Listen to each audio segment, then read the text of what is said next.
Hello everyone, my name is Samitesh. Welcome to all in EGUPSC. And as you know, we are into a series, lecture series related to GS third paper. And currently we are discussing agriculture portion of GS third paper. So in this video, we will discuss about irrigation in India. And this will be lecture third in that particular series. So let's begin. So what is irrigation? So irrigation is a artificial way of supplying water. That means not a natural way. It's a regulated way of supply of water for those areas where natural water supply is difficult. That means artificial way means let's suppose this is a field and यहाँ पे बारिश is not that sufficient. So हम एक canal बनाते हैं जिसके through हम इस खेत को पानी प्रोवाइड करते हैं. सो this is an artificial way of providing water supply to any particular field. So this is irrigation. Now let's discuss about some data which is or can say fact, that is while India accounts for more than 17% of world population, but we have barely 4% of world's water resource. That means हमारे पास 17% world का total population है, but हमारे पास water resources जो है वो only 4% के almost. So obviously it's categorical that we are a water stressed country and more than 50% of the agriculture depends upon on rainfall. Now this rainfall, so basically India की 80% water requirement fulfilled by southwest monsoon and in the month of June to September. And when El Nino kind of event happens, so that year becomes a drought year. Like 2014, 2014 and 2015 was drought year, and because of that food inflation was there in India at that particular time. Now इस slide से तो आपको clear हो गया होगा कि irrigation है क्या और currently what is the critical facts related to irrigation in India. So let's jump into another, and this is importance of irrigation. So what is the importance of irrigation? Why we should construct different projects related to irrigation? So insufficient, uncertain and irregular rainfall makes Indian agriculture prone to drought and famines. जैसे कि हमने पिछले slide में discuss किया था कि हमारा agriculture जो होता है वो टोटली डिपेंडेंट होता है और यू कैन से 80% डिपेंडेंट होता है साउथ वेस्ट मानसून पे, और दिसंबर और जनवरी के मंथ में जो बारिश होती है थोड़ी मोड़ी उस पर थोड़ा मोड़ा डिपेंड होता है. So insufficient, uncertain and irregular rainfall के कारण Indian agriculture is prone to drought and famine. Now higher productivity on irrigated land almost 2 to 6 time per hectare in case of food grains. That means मान लो ये 2 खेत हैं, यहाँ irrigation की facility है and this farm is totally dependent on rainfall. So जो इस खेत में जो प्रोड्यूस होगा वो 2 to 6 time more than the produce of this particular farm. Now irrigation makes multiple cropping possible in India, as India receive almost 80% of its total rainfall only in 4 months. Multiple cropping मतलब एक particular साल में कई crops को उगाना. जैसे कि आप जानते होंगे कि राजस्थान में इंदिरा गांधी कैनाल है. सो जब ये इंदिरा गांधी कैनाल नहीं बना था तो पंजाब, हरियाणा और ये west UP totally depend on wheat cultivation, but इसके बनने से इधर इस एरिया में नॉर्थ वेस्टर्न एरिया और नदर्न रीजन में राइस की भी खेती स्टार्ट हो गई. So multiple cropping started. So irrigation की वजह से मल्टीपल क्रॉपिंग पॉसिबल हो पाती है. Irrigation bring more land under cultivation as here and India almost 40 million hectares land is considered as cultivable wasteland. That means ये cultivate किए जा सकते हैं but due to lack of multiple factors like irrigation or you can say proper humidity and different kind of stuffs, यहाँ irrigation नहीं हो पाता. तो अगर हम irrigation की facility उपलब्ध कराते हैं तो इस 14 million hectares में से कुछ खेत तो obviously irrigated हो cultivable हो सकते हैं. Now it reduce instability of output level and thereby provide partial immunity and stability of income and employment. Now suppose अगर ये कोई फार्म है जहाँ पे ये किसान टोटली रेनफॉल पे डिपेंडेंट है, तो हाँ एक साल में अगर अच्छी रेनफॉल हुई तो इसकी उपज अच्छी हुई, बट दूसरे साल अगर रेनफॉल नहीं हुई तो इसकी उपज अच्छी नहीं होगी, जिससे इसका आउटकम होगा, जो आउटपुट होगा वो डिक्लाइन करेगा, जिसकी वजह से इसकी इनकम डिक्लाइन करेगी। That means this farmer will be totally instable, unstable, whatever you want to say. So irrigation की फैसिलिटी अगर उसके खेत पे रहती है, लेट अस सपोज, तो उसका आउटपुट ऑलमोस्ट सेम रहेगा every year, and that means it will provide him stability in output scenario. Now irrigation increases the gross productivity of high yielding seeds. Now you can see like in green revolution when happened in India, so हम totally dependent हुए high yielding seeds पे। जो ये high yielding seeds होती हैं इन्हें water requirement बहुत imperative होता है, अगर इन्हें water timely नहीं मिलेगा then they will not going to produce a proper or a good outcome of that particular seed। so इनके लिए irrigation बहुत important है। सो हमने इस स्लाइड में बात की importance of irrigation. Now methods of irrigation, because we must know what are the methods which we apply on our field. Now before that we should discuss about the system of irrigation, like these methods are on field methods, like पानी यहाँ पहुँच गया है, now how we are using that water in this particular field, this is methods. Now those systems through which we bring or brought water to this field are systems like a canal system, tank system, tube well system. So we will discuss about it later, but first let's discuss about the methods of irrigation. So first is surface irrigation. So surface irrigation is where water is applied and distributed over the soil surface by gravity. That means एक खेत है, यहाँ से पानी चला दिया और ये थोड़ा सा ढलान है तो ये ग्रेविटी के थ्रू अपना चला गया, स्लोप के through. It is by far the most common form of irrigation throughout the world and has been practiced in many areas virtually unchanged for thousands of years। मतलब ये काफ़ी पुराना है सिस्टम है और यूजुअली सबसे आसान भी होता है, इसलिए लोग इसे यूजुअली फॉलो करते हैं। Now it's of two type, complete flooding and partial flooding. Complete flooding में तीन चीज़ें आती हैं, wild flooding, border irrigation, check और बेसिन इरीगेशन सॉरी, और पार्शियल फ्लडिंग में आता है furrow irrigation, basin and ring method, and surge irrigation. So these are not that important, just know about it. You can see these images over here so that you could have a better understanding about this. So wild flood irrigation मतलब क्या होता है कि ये most commonly follow होता है India में, because India में इलेक्ट्रिसिटी सब्सिडी प्रोवाइड करती है गवर्नमेंट, जिसके थ्रू फार्मर्स क्या करते हैं, ट्यूबवेल ओपन कर दिया और खेत में पानी चलते रहता है पूरे दिन पूरे रात, मतलब वाइल्ड फ्लडिंग होती है, पूरी तरह से खेत को भर दो, and this is very harmful for our agriculture, our crops, also for our water table and also for our water conservation. So wild flooding में खेत में पूरी तरह से पानी भर देना। Now border irrigation में क्या होता है कि जैसे कि आपने देखा होगा खेत को बॉर्डर बना के छोटे छोटे हिस्से में बांट दो और यहाँ पानी चलाया, फिर यहाँ बॉर्डर को कट किया, फिर इसमें पानी आया, यहाँ कट किया, यहाँ पानी आया। So this is border irrigation. Now check और बेसिन इरीगेशन मीन्स क्या होता है कि एक पर्टिकुलर खेत है, खेत को एक ढलान में, जैसे कि ये खेत है एक समान, इसकी जो स्लोप है वो इक्वल है, बट यहाँ थोड़ा सा लो कर दिया ताकि पानी आके इकट्ठा हो जाए, फिर इसमें पानी भरे। सो ये चेक इरिगेशन होता है। सो कॉन्टिन्यूसली ऐसे पानी भरता है। Now furrow irrigation you can see over here. Furrow irrigation जैसे कि आपने देखा होगा आलू की खेती होती है, तो आलू की खेती में आप रो बनाते हैं, रोज बनाते हो डिफरेंट, जो जिसपे आलू की उपज होती है, और यहाँ ओपन होता है, एक एंड पे ओपन होता है, फिर दूसरे एंड पे ओपन होता है, फिर इस तरह से ओपन होता है। तो आपने यहाँ से पानी डाला, सो इस जो रो के थ्रू फ्यूरो होता है जिसके थ्रू पानी भरता है, and then it get into another furrow, और इस तरह से पूरे खेत की सिंचाई होती है। सो जो फ्यूरो इरिगेशन मेथड होता है इट्स क्वाइट इफिशिएंट मेथड, जिसमें कि वाटर कंजर्वेशन को भी आदमी प्रमोट कर सकता है, बिकॉज इसमें वाटर उस क्वांटिटी में नहीं लगती जितना वाइल्ड फ्लडिंग में लगती है। So this is a very useful method so that you could sustainably use your water table, or you can say through pumping set, or through tube well or through canal system.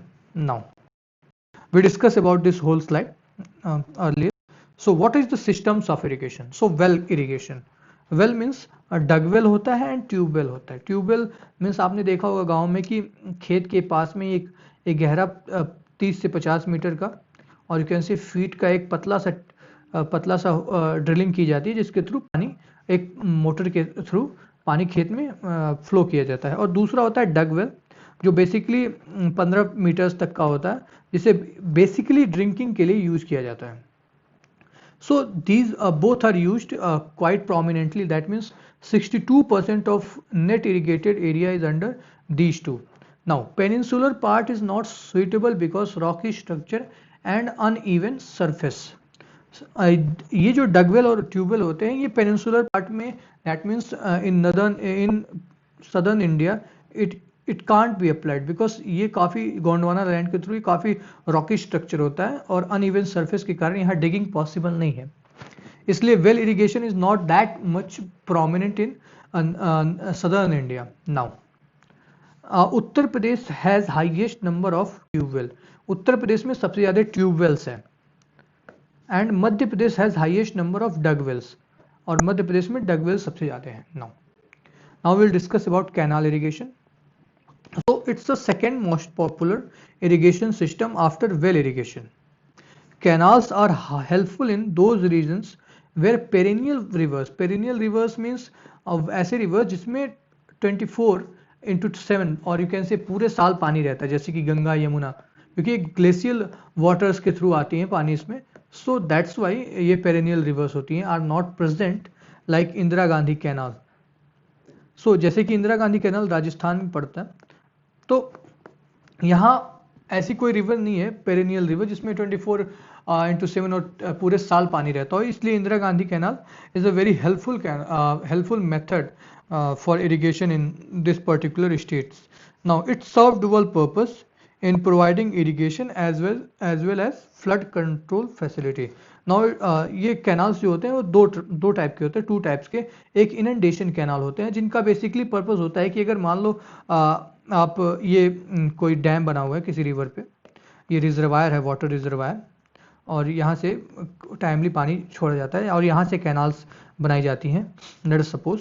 तो मान लो अब अगर इसमें reservoir में flooding के कारण reservoir में पानी इंक्रीज हुआ तो ये कैनाल्स के थ्रू छोड़ दिया जाता है और ये पूरे ऑल ओवर द एरिया जहाँ जहाँ कैनाल्स जाती हैं वहाँ डिस्ट्रीब्यूट हो जाता है पानी, जिससे कि डैम को डैमेज नहीं होता है।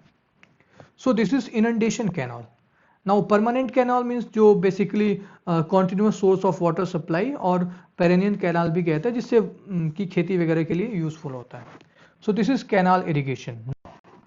Now this is very most important topic, micro irrigation, because there has been questions in UPSC examination in prelims or mains both related to this topic. So we will discuss about it thoroughly. So what is micro irrigation? So micro irrigation means localized irrigation. Localized मतलब आपको पौधे को जितना पानी चाहिए उतना ही पानी देना। जैसे कि क्या होता है कि किसान जो प्रैक्टिस करते हैं वाइल्ड फ्लडिंग, तो खेत में पूरा पानी भर दिया, जिससे क्या होता है एक्सटेंसिव इवेपोरेशन होता है, वाटर टेबल डिक्लाइन होता है, वाटर का कंजर्वेशन नहीं हो पाता है, वाटर बेकार चला जाता है। तो इन सब चीज़ों को देखते हुए गवर्नमेंट ने नया कॉन्सेप्ट लाया माइक्रो इरिगेशन का, जिसमें क्या होता है कि supply of water at low volume, मतलब थोड़ा पानी, एंड अंडर लो प्रेशर, थोड़े स्पीड से, कम इंटेंसिटी से, in very localised zone. That means मान लो अगर एक कोई पेड़ है तो इस पेड़ को देना है तो जड़ में देना, rather flooding whole this farm, just put the water, just provide water into the root, जो ताकि इसको जितनी आवश्यकता हो उतना ही ये यूटिलाइज करे, और जिसके कारण और भी चीज़ें जैसे कि वीड ग्रोथ नहीं होगा, सो क्रॉप को और फायदा मिलेगा, क्रॉप को और न्यूट्रिशन मिलेगा और न्यूट्रिएंट्स मिलेंगे, so that it could get a better. So micro irrigation is a supply of water at low volume and under low pressure in very localized zone. Now, a dedicated I typed it wrong. Micro irrigation fund with a corpus of 5,000 crores has been set up with NABARD. NABARD के under में, जैसे कि NABARD एक refinancing agency है, refinance करती है, that means ये state governments को फाइनेंस करेगी कैनाल के लिए। जैसे कि हमारा इरिगेशन जो है एक स्टेट सब्जेक्ट है, ये हमारे 7th शेड्यूल के स्टेट लिस्ट में आता है, so it's a state government authority, और स्टेट गवर्नमेंट इस पे रूल्स रेगुलेशंस बनाती है। सो जो नाबार्ड के अंदर 5,000 करोड़ का कॉर्पस इस्टेब्लिश किया गया है माइक्रो इरिगेशन के लिए, इसमें वो स्टेट गवर्नमेंट को उनके अकॉर्डिंग, उनके रिक्वायरमेंट के अकॉर्डिंग पैसे देगी ताकि वो micro irrigation infrastructure, micro irrigation projects को इस्टेब्लिश कर सके उनके पर्टिकुलर स्टेट में। नाउ इसके बेनिफिट्स क्या क्या होते हैं? So it's lead to water conservation, जैसे कि आपने को बताया कि फ्लडिंग नहीं होती है तो इवेपोरेशन कम होता है, जिससे वाटर टेबल को भी डिक्लाइन नहीं होता है। नाउ सॉइल हेल्थ मैनेजमेंट, जैसे कि आपने सुना होगा कि किसी खेत में पानी को काफी टाइम तक जमा कर दो तो सेलेनाइजेशन बढ़ जाता है, एक साल्ट की परत जम जाती है ओवर द टाइम, और जिसके बाद वो डिजर्टिफिकेशन होता है और वो लैंड बैरन हो जाती है। सो सॉइल हेल्थ मैनेजमेंट के लिए भी अच्छा होता है। Prevent water logging, it is related to this. Now as per doubling farmers income committee, जैसे कि गवर्नमेंट ने जब 1916-17 में, सॉरी 2016-17 में कहा कि हम 2022 तक फार्मर्स की इनकम को डबल कर देंगे, तो उन्होंने एक कमेटी को इस्टेब्लिश किया था। इन्होंने बताया कि micro irrigation how it helps farmers. So it performs water saving up to 40%, crop enhancement up to 47%, and thereby income enhancement by approximately 48% for farmers. Now another benefit is it enhances crop productivity by eliminating weed growth and thereby increasing the farmers income. Like weed growth को eliminate किया कर दिया जाएगा अगर पानी proper नहीं पहुंचेगी। Like पानी अगर आप किसी पर्टिकुलर क्रॉप के किसी एक रूट को देते हो तो पूरे खेत में पानी नहीं जाएगा, जिसकी वजह से वीड ग्रोथ नहीं होगा। सो वीड ग्रोथ नहीं होगा तो जो न्यूट्रिशन होगी जमीन की, जो न्यूट्रिएंट्स होंगे वो they will totally focus on that particular crop rather going for weeds, और जिसके कारण प्रोड्यूस इफिशियंसी विल इंक्रीज, और जिसके कारण फार्मर्स की इनकम भी इंक्रीज होगी। Now types of micro irrigation, so in this video will discuss about three types. These are very important: sprinkler irrigation, drip irrigation, and subsurface irrigation. So sprinkler irrigation, as you can see over here in this picture, इसकी वजह से आपको easily समझ में आएगा कि क्या होता है sprinkler irrigation. So water like rainfall की तरह वाटर दिया जाता है, और इसके थ्रू आप पूरे इंटायर एरिया, इंटायर फार्म को कवर कर सकते हैं और किसी भी क्रॉप को पानी दे सकते हैं। नाउ इसके कुछ डिसएडवांटेजेस भी हैं, लाइक इसके कारण इसमें हाई इंस्टॉलेशन कॉस्ट आपको पे करना पड़ेगा, क्योंकि ये इंस्ट्रूमेंट्स को इंस्टॉल करने किसी एक पुअर फार्मर्स के लिए बहुत ही डिफिकल्ट टास्क होगा। So it require high installation and operational cost, I mean depreciation भी होगा, कभी ये जो निप्स होते हैं वो खराब भी होती होंगी। सो वियर एंड टियर के कारण भी ऑपरेशन कॉस्ट भी काफ़ी हाई होगा। So this is sprinkler irrigation. Now drip irrigation.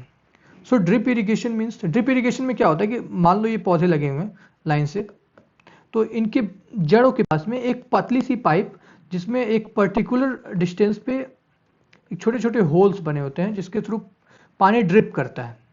तो एक यहाँ से एक सेंट्रलाइज्ड मोटर लगा रहता है जिसके थ्रू रेगुलेटेड वे में पानी छोड़ा जाता है इसमें, और ये धीरे धीरे इससे ड्रॉप वाइज ये जड़ों में लगते हैं, जैसे कि आपने फिगर में देखा होगा, पौधों के जड़ों में जाते हैं, जिससे कि जितना उन्हें पानी चाहिए उतना ही पानी देना पड़ता है। So high water use efficiency, like इसके कारण वाटर इफिशियंसी काफ़ी इंक्रीज होती है, मतलब कि आपको एक्सेस अमाउंट में पानी नहीं देना पड़ता है। And it can eliminate many diseases as well. Now let's suppose कि किसी एक पर्टिकुलर एरिया में कोई डिजीज का कोई पेस्ट अटैक हुआ है, या फिर कोई पेस्ट हैबिट किया हुआ इनहेबिटेड है, और अगर आप पानी पूरे खेत में डालते हो तो उस पानी के थ्रू पूरे खेत में फैलता है। बट इस मेथड के कारण जो पेस्ट होगा और डिसीज होगा एक पर्टिकुलर क्रॉप तक ही लिमिटेड रह जाएगा। Now it can be applied at any slope and topography. This is very important because there might be a question in multiple objectives, like where it given its high water efficiency and can be applied at any slope and a topography. So you could do it very much more efficiently and much more fluently. Now subsurface irrigation. सो सब surface irrigation means आप इस नाम से ही जान सकते हो, सब surface मतलब सरफेस के नीचे। दैट मीन्स मान लो इस फोटो में भी आप देख सकते हो, यहाँ क्रॉप के नीचे एक पाइप बिछाई गई है जिसके थ्रू पानी दी जाती है एक लिमिटेड, एक रेगुलेटेड वे में। So it prevents water run of and hence water efficiency increased. It mostly used in arid, sorry this is arid and windy location, जहाँ पे पानी की उतनी व्यवस्था नहीं हो पाती है, विंडी होता है, हाँ, और भी और इंफ्रास्ट्रक्चर क्रिएट करना मुश्किल होता है, इसलिए वो पाइप को ज़मीन के अंदर डाल दिया जाता है ताकि वो वहाँ सेफ रह सके। बट इसमें प्रॉब्लम्स भी आती हैं कि however it's costly and require expert design and maintenance. ये कॉस्टली होता है और इनको इस्टेब्लिश करने के लिए एक पर्टिकुलर एक्सपर्ट टीम चाहिए जो इनको डिज़ाइन करे, इनके मेंटेनेंस को ध्यान में रखे। और क्या होता है कि ठंडियों में ये पाइप्स जम जाते हैं, क्योंकि ठंडियों में नॉर्दर्न रीजन में काफ़ी ठंडी पड़ती है, जिसकी वजह से ये पाइप जम जाते हैं, तो उस टाइम पे इनका ऑपरेशनल कॉस्ट भी इंक्रीज होता है। So these are the methods of micro irrigation. Now, what are the issues in micro irrigation? So, we discussed earlier high installation and operational cost, fragmentation of land. This is important. Like आप जान रहे हो कि India में over the time, जैसे कि मान लो suppose ये किसी एक फादर के मोनार्क हैं, और यू कैन से पैट्रियार्क हैं, और फैमिली के पैट्रियार्क हैं, और इनके दो बेटे हैं, तो इसमें इस खेत में से डिवाइड हो जाएगा, और इनको दोनों को डिवाइड होकर फिर इनके मान लो 2 बेटे हैं, तो यहाँ फ्रेगमेंटेशन होता है फील्ड का, तो जिसके कारण ओवर द टाइम फील्ड छोटे छोटे टुकड़ों में डिवाइड हो जाता है। तो इन छोटे जगहों पे इतने बड़े बड़े micro irrigation project, high capital intensive projects को लगाना पॉसिबल नहीं है, because that will not be feasible for farmers. So fragmentation of land is also an issue. Lack of expertise and awareness regarding micro irrigation field methods. As you know, almost 70 to 80% farmers are not that much aware or literate. So उनके लिए ये technicalities, ये complex methods समझना बहुत कठिन होता है। Now adaptation of suitable method of micro irrigation. Now ये कई तरह के होते हैं, अब किस खेत के लिए कौन सा सुइटेबल है, कौन सा मेथड सुइटेबल है, इसके एक्सपर्टाइज को भी मेंटेन करना पड़ता है, तो कौन करेगा, ये भी बहुत difficult task. So these are the issues in micro irrigation. Now fertigation. Fertigation is also a micro irrigation method, or you can say providing a fertilizer method. So fertigation में क्या होता है कि it's fertilizer plus irrigation. जैसे कि मान लो drip irrigation method है, तो इसमें जो पाइप्स होते हैं, इसमें फर्टिलाइजर्स को, वाटर में फर्टिलाइजर्स को मिक्स कर दिया जाता है, और ड्रिप के थ्रू बूंद बूंद करके फर्टिलाइजर पौधों के जड़ों में पड़ता है। So that means use of fertiliser in liquid form through irrigation और drip irrigation. Now nitrogen, zinc, iron are the main nutrients given. Now those elements are not given who form precipitate with the elements of irrigation water. That means phosphorus can make precipitately reaction with calcium, magnesium in water. That means ये है कि ये nitrogen, zinc, iron को इसमें easily दिया जा सकता है, बट ऐसे न्यूट्रिएंट्स, ऐसे फर्टिलाइजर्स नहीं दिए जा सकते जो पानी में मिले हुए और भी धातु, जैसे पानी में और भी एलिमेंट्स मिले होते हैं, जैसे कैल्शियम, मैग्नीशियम। सो जो फॉस्फोरस होता है वो कैल्शियम मैग्नीशियम से मिलके और भी कोई प्रेसिपिटेट्स बनाते हैं, सो वो ड्रिप से निकलना उस प्रेसिपिटेट्स के लिए पॉसिबल नहीं होता है, इसलिए ये फर्टिगेशन का मेथड फॉस्फोरस के लिए नहीं यूज़ किया जा सकता। नाउ आप यहाँ पे देख सकते हो, इस साल 2020 में एक क्वेश्चन आया था फर्टिगेशन के ऊपर। So what are the advantages of fertigation in agriculture. ये यूपीएससी प्रीलिम्स 2020 का पेपर है, जिसमें एक क्वेश्चन आया था, जिसमें यहाँ लिखा हुआ है, it is quite visible, efficient application of rock phosphate and all other phosphatic fertilizers possible. तो हमने यहाँ डिस्कस किया कि फॉस्फेट को डालना पॉसिबल नहीं है, सो ये ऑप्शन गलत हो जाता है दूसरा, और अगर दूसरा गलत होता है तो ये तीनों और ऑप्शन गलत हो जाते हैं, और option C will be correct. So like this we discuss micro irrigation. Now this is the slide consist irrigation project in India. So here you can see the different major irrigation project, you can read it through you also. So let's jump on to next slide. What is the issues in irrigation system in India?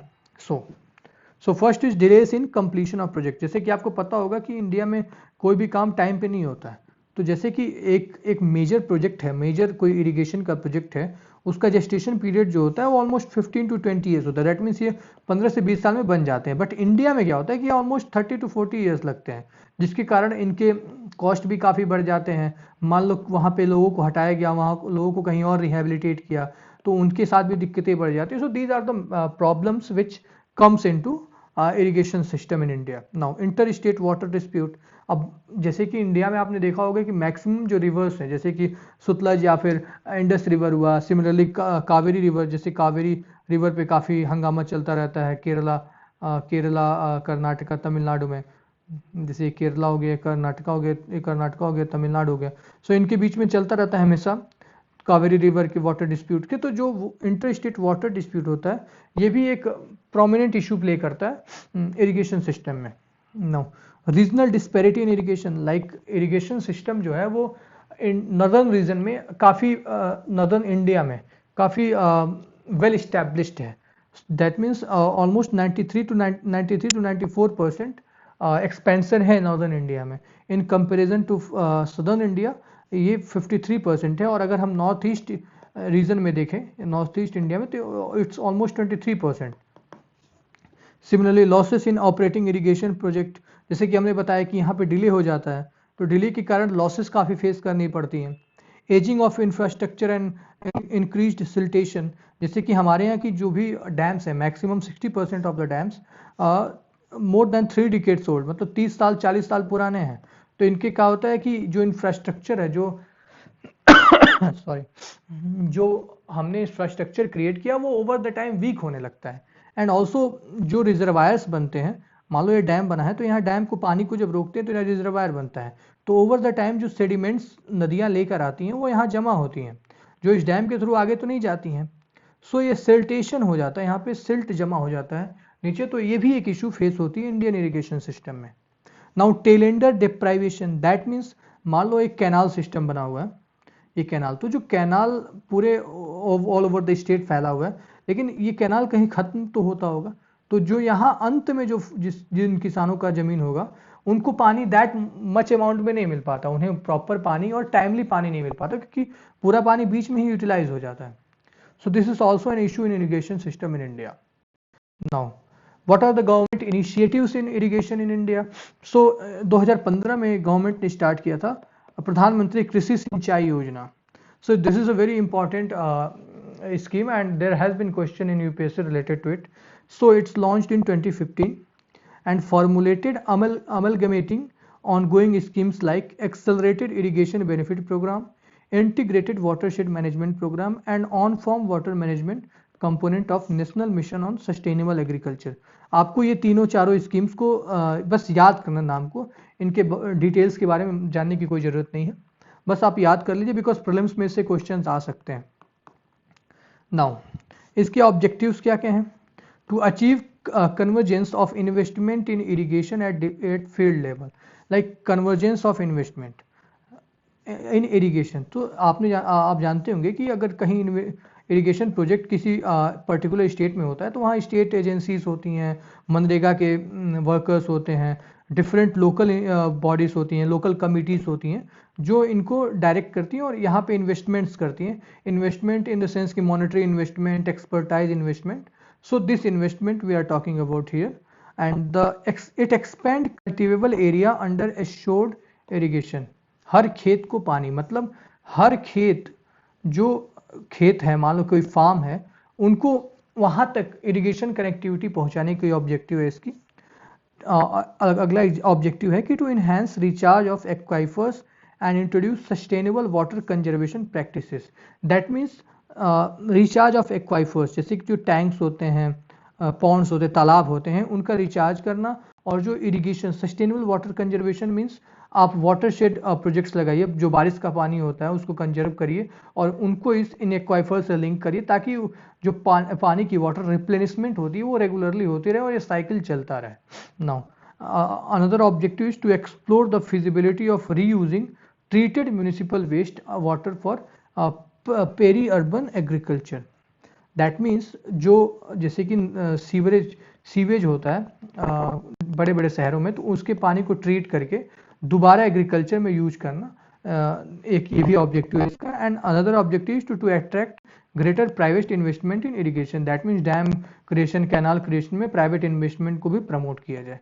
So these are the objectives of प्रधानमंत्री Krishi Sinchayee Yojana. Now इस योजना के 4 major components हैं which we must understand. Now these are the first component is accelerated irrigation benefit programme. So ये start हुआ था 1996-97 में, और ये अभी फिलहाल मिनिस्ट्री ऑफ जल शक्ति के थ्रू इम्प्लीमेंट की जा रही है। इसके अंडर में जो लोन एक्सटेंड किया जाता है स्टेट्स को, ताकि वो on medium and irrigation and major irrigation projects को इम्प्लीमेंट करने में जल्दी दिखाएं, और जो पहले से जो जैसे कि कोई मान लो कोई रिवर वैली है, यहाँ पे कोई डैम बनना है बट ये प्रोजेक्ट रुका हुआ है पैसों के कारण, तो इस पैसे को फंडिंग करके इस प्रोजेक्ट को बनने की जो प्रोसेस है उसको एक्सेलरेट करना, क्योंकि अभी काम इसमें किया जाता है, इसीलिए इसे एक्सेलरेटेड इरिगेशन बेनिफिट प्रोग्राम बोलते हैं। दूसरा है हर खेत को पानी। हर खेत को पानी मतलब यहाँ इस एक्सेलरेटेड इरिगेशन बेनिफिट प्रोग्राम में खेत तक पानी पहुंचा दिया गया। अब यहाँ पे सेकंड कंपोनेंट में हर खेत को पानी मिले, पानी आ गया, अब हर खेत को जितने भी खेत हैं उनको पानी पहुंचाया जाए। सो ये इंश्योर किया जाता है इस कंपोनेंट के थ्रू। That means it aims at increasing the access of water and extending coverage of irrigation. Focus is on groundwater development, lift irrigation, diversion of water from water plenty areas to water scarce areas, repair, renovation, restoration of traditional water। ये ministry of जल शक्ति इसे भी implement कर रही है। इसका मतलब ये हुआ कि लिफ्ट इरिगेशन प्रोजेक्ट्स लाइक मान लो लेट अस सपोज ये ऊपर है ये नीचे है, बट यहाँ नीचे पानी की व्यवस्था अच्छी है तो मोटर के थ्रू पानी यहाँ ऊपर पहुँचाना, जैसे कि आपने सुना गोदावरी रिवर पे बन रहा है Kaleshwaram lift irrigation project Godavari river पे। सो लिफ्ट इरिगेशन प्रोजेक्ट और ग्राउंड वाटर डेवलपमेंट के थ्रू, वाटर हार्वेस्टिंग के थ्रू पानी को हर खेत तक पहुंचाना, ये so this is the objective of हर खेत को पानी।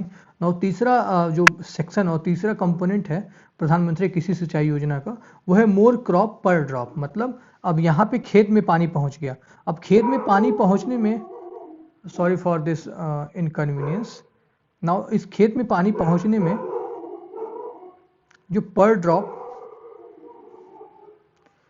Sorry I got disturb, okay. So अगर खेत में पानी पहुंच गया तो अब इस पानी का यूज कैसे करते हैं, आई मीन क्रॉप्स को कैसे पहुंचाते हैं। जैसे कि हमने बात किया माइक्रो इरिगेशन के बारे में, तो हर क्रॉप के रूट में पानी पहुंचाते हैं, ये इंश्योर करता है ये section. That means it focuses on water use efficiency through increasing the use of micro irrigation and other water saving technologies. So per more crop per drop ये इंश्योर करता है कि हर क्रॉप को उसके रिक्वायरमेंट के अकॉर्डिंग पानी मिले। Now चौथा सेक्शन है वाटरशेड डेवलपमेंट। ये इसको इम्प्लीमेंट करती है department of land resources under ministry of rural development, और ये फोकस करता है कि रेन वाटर कंजर्वेशन किया जाए। रेन वाटर जो रेनफॉल होती है उसके वाटर को कंजर्व करके पॉन्ड्स में, जैसे कि दार्जिलिंग और हिली स्टेट्स में होता है, हिली रीजन्स में, वहाँ पे वाटर कंजर्वेशन को प्रैक्टिस किया जाता है एक्सटेंसिवली, वो वाटर को कंजर्व करते हैं और उसके थ्रू वो इरिगेशन करते हैं। So watershed development is the fourth section of प्रधानमंत्री Krishi Sinchayee Yojana. Now other schemes are Nilanchal Yojana. So Nilanchal Yojana को यूनियन गवर्नमेंट ने वर्ल्ड बैंक के साथ साइन किया था, जिसका मेन पर्पस था कि वाटर सेट मैनेजमेंट इंफ्रास्ट्रक्चर और प्रोजेक्ट्स हैं, वाटर सेट जितने भी प्रोजेक्ट्स हैं उनको सपोर्ट करना, और देयर बाय सपोर्टिंग प्रधानमंत्री कृषि सिंचाई योजना इन सेलेक्टेड सिटीज साइट्स और सिटीज इन 9 states.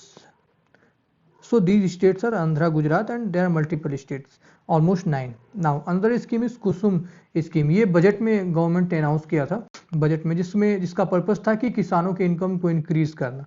लाइक वो अपने फील्ड पे सोलर पैनल लगा के अपने ट्यूबवेल के रिक्वायरमेंट को फुलफिल करें, और ऑल्सो वो बिजली को बेच भी सकते हैं। सो इनका मेन पर्पस था installation of grid connected solar power plants each of capacity up to 2 megawatt in the rural areas, installation of stand alone off grid solar water pumps to fulfill irrigation needs for farmers not connected to the grid। I mean जो farmers को भी ये provide करना, लेकिन वो grid से नहीं connect होंगे।